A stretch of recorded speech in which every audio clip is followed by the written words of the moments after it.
Sze Pei, so we've talked about flip chip flux over the years with our customers, and is there really a clear boundary of when customers should move from water-soluble to no-clean, particularly the ultra-low residue fluxes?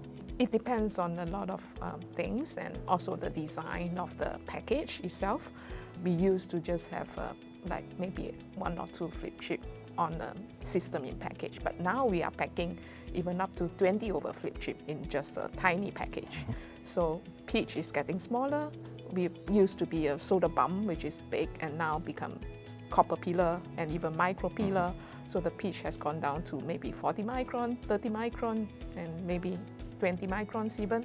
So as the pitch goes further down, of course, water having that high surface tension is going to be difficult to really penetrate into those tight gaps and get rid of all the residue.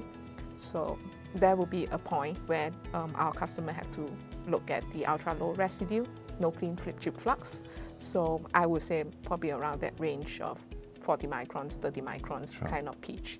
And of course, it also depends on the size of the die. If the die is small, even though with a very tight pitch, you may still be able to clean it off well, all the residue. But if the die is big, to clean the center, it may make Very it difficult. more difficult. Very difficult. So it really depends. Yeah. Okay. So can you tell us a little bit about the work you're doing with consortia and with the road mapping with heterogeneous integration, please? We participate in one of the consortium, which is led by ASM. We mainly focus on the fan-out wafer-level packaging, and now we are on our second stage of the project, which we also incorporate a fan-out SIP.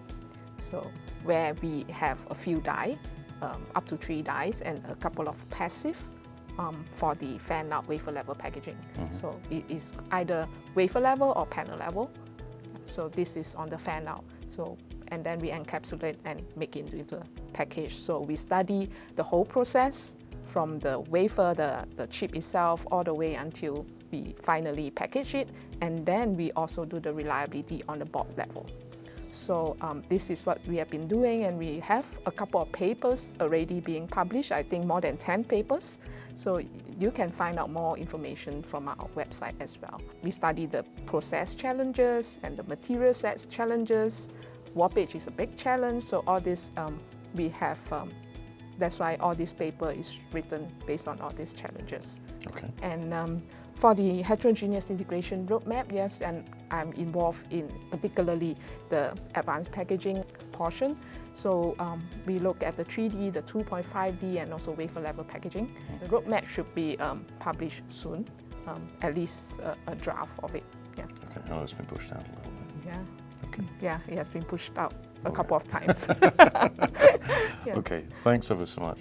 If you'd like to learn more, please contact us, and thank you for your time, Sze Pei. Thank you for your time. Thank you, Andy.